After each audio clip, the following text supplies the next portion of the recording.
Sejam bem-vindos a mais um vídeo aqui no meu canal. Tô aqui com o João Daronco. Tudo bom, João? Tudo certo, Thiago. Analista aqui da Suno, não só analista, mestre também, né? Exato. Mestre no quê, cara? Engenharia. Legal, parabéns. Bom, e hoje a gente vai explicar os 4 passos que você tem que analisar para selecionar uma ação de dividendos, tá bom? Direto ao assunto, João, a gente selecionou aqui 4 coisas que as pessoas deveriam analisar. A primeira é o dividend yield, né? O que é o dividend yield? Explica pra galera. Dividend yield nada mais é do que o dividendo pago por ação dividido pelo preço que a ação está sendo negociada. Então, se uma empresa distribui R$2 por ação e cada ação vale R$10, ela tem um yield de 20%. Idealmente, quanto maior, melhor o dividendo. Tem investidores, como o saudoso Décio Bazin, que sugere que você deveria investir em empresas que pagam mais de 6% de dividendo. É uma sugestão, eu acho que tem que tomar muito cuidado para seguir ela ao pé da risca, porque muitas vezes a empresa pode estar pagando um dividendo não recorrente. Por exemplo, a Sim, que é uma empresa do setor de imóveis, né, ela possui vários imóveis,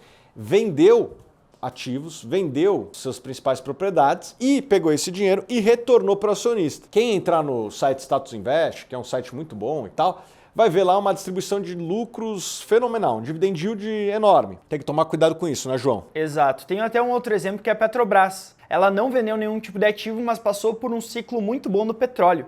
Isso faz com que ela gere muito caixa e tenha muito dinheiro para distribuir via dividendos, que é o que aconteceu e acaba por inflar o dividend yield da companhia nos últimos 12 meses. Esse dividend yield pode ou não continuar, então é um ponto de atenção também. Então, dividend yield é uma métrica boa, mas tem que tomar cuidados. É a primeira coisa que eu analisaria. Quanto maior, melhor, mas sempre com essa ressalva. Bom, o segundo ponto que a gente tem que analisar, né, João, é o dividend payout. Você citou a Petrobras, essa é uma empresa que no último trimestre pagou mais do que lucrou. Não tem nenhum problema fazer isso esporadicamente, mesmo porque ela estava com endividamento muito baixo, o menor endividamento talvez da história da Petrobras, pelo menos desde a época que eu acompanho a Petrobras. Ela podia até se endividar um pouco para voltar ali para um endividamento normal, foi o que ela fez. Então, a dívida líquida EBITDA no próximo trimestre deve aumentar um pouquinho, mas não dá para negar, ela pagou mais do que lucrou no último trimestre. Como que você pega isso? Pelo dividend payout. Pega o quanto que foi distribuído e quanto que ela lucrou. Se ela distribuiu mais do que lucrou, opa, temos aqui um yellow flag, né? Você tem que ficar atento, entender o que está acontecendo. Eu acho que por causa da Petrobras, se parar por aqui não tem problema nenhum, mas se continuar fazendo isso todo trimestre, o que eu não acho que vai acontecer, aí teríamos um problema mais estrutural. Toda empresa que distribui mais do que lucra, em algum momento vai ter que cortar aquela distribuição. Como é que você pega isso? Pelo dividend payout, tem ali no Status Invest. O ideal é que essa métrica seja inferior a 100%. Por quê? Porque senão não é sustentável, você está distribuindo mais que você está lucrando, né? Até eu vou trazer um exemplo, existem sempre aquelas exceções à regra, né? Por exemplo, o B3. A B3 ela fez a aquisição de CETIP alguns anos atrás e por conta disso ela consegue amortizar parte disso e a amortização tem um efeito não caixa, então ela gera mais caixa do que ela representa no lucro líquido. E ela consegue distribuir até acima dos 100% e mesmo assim é saudável, mas como eu disse, é uma exceção à regra. O terceiro ponto que a gente analisa aqui é a expectativa de crescimento futuro. O crescimento de uma empresa, ele decorre de somente 3 coisas: o crescimento da economia, o crescimento do setor e o crescimento de market share. Então, quando a economia está crescendo, isso aí geralmente faz com que quase todas as empresas lucrem mais e com isso possam distribuir mais. Quando o setor cresce, isso pode acontecer também. Tem setores que crescem mais do que a média da economia, tem setores que crescem menos do que a média da economia. Vou dar um exemplo de setor que cresce mais do que a média da economia. É um setor que até nem paga muito dividendo, mas cresce mais, que é o setor de e-commerce. Esse é um setor que cresce mais do que a média da economia e deve continuar crescendo mais do que a média da economia. O setor de cigarros, de tabaco, ele cresce menos do que a economia ao longo do tempo, porque tem cada vez menos gente que consome tabaco.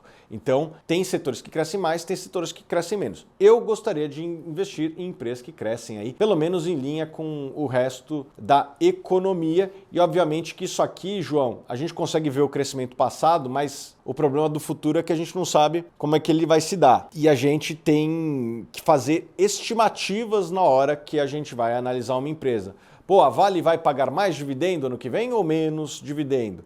temos que fazer estimativas. Volume, preço, custos, despesas, tem que botar tudo isso na conta e chegar ali e tomar uma decisão se a empresa vai crescer ou não. Aí entra o trabalho mais analítico, porque não é só analisar passado, é analisar futuro também. Exato, até uma questão que chega bastante para nós da análise, que é sobre a carteira de dividendos, né? Ah, por que essa empresa não tem um yield tão alto e está na carteira de dividendos? Justamente por conta desse vetor de crescimento. A gente entende que essa empresa ela vai crescer esporadicamente, anualmente, seus dividendos, até que chegue um patamar que deva superar até mesmo as empresas que têm um yield mais alto. Isso é um componente muito importante para aquelas pessoas que buscam uma renda, principalmente pensando no longo prazo, né? Uma empresa que distribui 20% ao ano, mas não cresce, ela tem o mesmo valor, tudo mais constante, que uma empresa que cresce 10% ao ano e distribui só 10%. Tá? Então tem que fazer esse ajuste ao crescimento. Às vezes uma empresa não está pagando tanto justamente porque ela está fazendo investimentos relevantes. E se esses investimentos forem bons, isso significa mais dividendo lá na frente. Aliás, tivemos um caso muito disso recentemente. A Energias do Brasil, né? A EDP, ENBR3 na bolsa. O que acontece? Era uma empresa que estava passando por um ciclo de investimentos relevante, né? E agora está encerrando esse ciclo. E conforme foi chegando perto desse ciclo de investimentos, né? Principalmente investindo em transmissão de energia, esses ativos começam a dar receita e exigir menos investimentos. Então aquele negócio que sangrava caixa começa a cuspir caixa, né? E daí que aconteceu? O dividendo dela mudou de patamar. Ele passou de menos de R$1 para mais de R$2 por ação. Isso aqui exemplifica muito bem o que eu quero dizer. Às vezes, pessoal, uma empresa está pagando pouco dividendo hoje, mas amanhã vai estar fazendo dividendos muito maiores porque está num ciclo de investimento. Então é muito importante que você não analise somente o dividend yield, que foi o primeiro item que a gente falou aqui, mas analise também o crescimento futuro. Vamos lá, o quarto item é a volatilidade, tá? Nem todas as atividades econômicas têm o mesmo perfil de risco e o mesmo perfil de previsibilidade dos fluxos de caixa. Vou dar um exemplo. Tem setores que são bem reloginho. Falei agora há pouco de cigarro, tabaco é assim. O nível de consumo de cigarro, ele meio que se mantém estável, né? Na hora que você analisa as empresas de fora, porque não temos mais empresas no Brasil, mas as empresas de tabaco têm uma distribuição muito constante. Aqui no Brasil, a gente tem as empresas de transmissão, né? Principalmente aquelas que já estão mais maduras, como a TRPL4 e a Taesa, que tem uma distribuição muito mais suave, tem uma previsibilidade do fluxo de caixa enorme. Agora, você tem outras empresas que até distribuem dividendos, mas tem uma volatilidade da distribuição que é enorme. Vou dar um exemplo aqui. Siderúrgicas, né? Pô, preço de aço, preço de minério de ferro, que é da Vale, preço de petróleo, as commodities em geral, elas têm um alto e baixo muito grande, volatilidade de preço de commodities enorme, e isso se transforma também em volatilidade na distribuição de dividendos. Isso não significa que essas empresas são piores, mas é muito importante que você saiba que quando você compra uma ação de uma siderurgia, de uma Vale, de uma Petrobras, muitas vezes o dividendo que essa empresa está te pagando, ele não é sustentável, porque o preço do produto que essas empresas produzem, ele oscila de maneira intensa e isso se transforma em uma volatilidade grande dos lucros e, consequentemente, dos dividendos. E isso tem que ser levado em consideração quando você for montar a sua carteira. Então, se você busca uma recorrência, faz talvez sentido você montar uma carteira com diferentes posições. Então a gente tem tanto setor elétrico que distribui recorrentemente, bancos também tem uma política de payout aí que varia dependendo do banco, mas de 40% a 60% do lucro. Isso faz com que tenha uma maior recorrência em relação a essas empresas mais comoditizadas que dependem do ciclo. Em momentos muito bons distribuem muito, em momentos piores distribuem bem menos, acabando trazendo aquela sensação de, pô, talvez a empresa não esteja num momento muito bom, ou a carteira não está trazendo aquela renda que você buscava. Eu acho que diversificando em diferentes setores, a gente acaba por se proteger desses cenários de volatilidade. Então, para finalizar, recapitulando aqui, 4 indicadores que a gente analisa. Dividend yield, que é a relação dos dividendos pagos sobre o preço. O payout, que é o quanto do lucro é distribuído, o ideal é que seja distribuído menos do que lucra.